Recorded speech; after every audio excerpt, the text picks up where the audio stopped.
இன்றைய பகுதியில் தேம்பல்.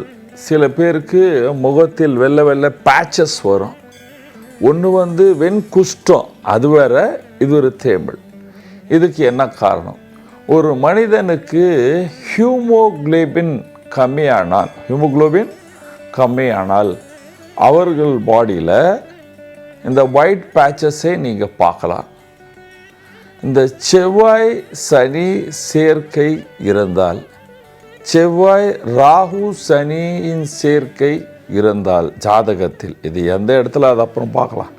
செவ்வாய் ராகு சனியின் சேர்க்கை இருந்தால், லக்னாதிபதி 12ஆம் பாவத்தில் இருந்து அதை செவ்வாய் ராகு சனி பார்த்தால், அல்லது செவ்வாய் பலகீனமாக இருந்து அல்லது நீச்சம் பெற்று அதை சனி பார்த்தால், 11ஆவது பாவத்தில் 2க்கு மேலே பாப கிரகங்கள் இருந்தால், இதை குரு பார்க்கவில்லை என்றால், இவர்களுக்கு பாடியில் ஹீமோகுளோபின் கம்மியாக இருக்கும். இரத்த சம்பந்தமான நோய் இருக்கும்.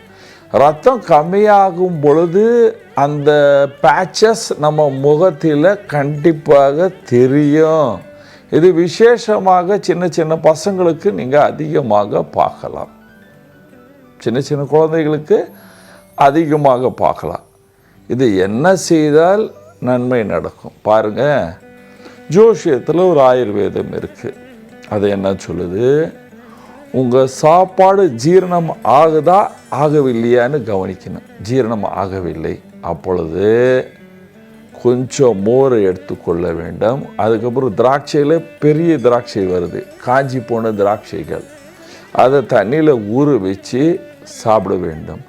வெயில் காலம் அதிகமாக இருந்தால் ரொம்ப உஷ்ணமான சாப்பாடை சாப்பிடக்கூடாது.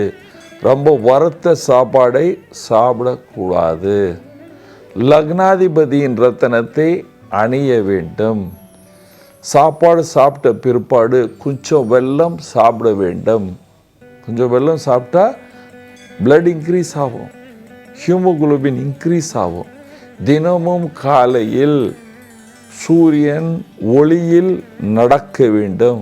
சூரியன் வெளிச்சம் வருது இல்லையா, அதில் நடக்க வேண்டும். அப்பொழுது உங்களுக்கு பாடியில் இம்யூனிட்டி அதிகமாகும். இம்யூனிட்டி அதிகமானால் உங்களுக்கு நோய் நொடிகள் கம்மியாகும்.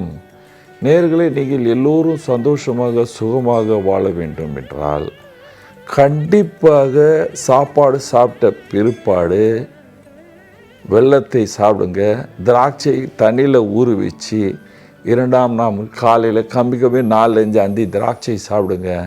இந்த தேமல்லேருந்து விடுதலை இருக்கும். சந்தோஷமாக சுகமாக வாழ்வீர்கள். நன்றி, வணக்கம்.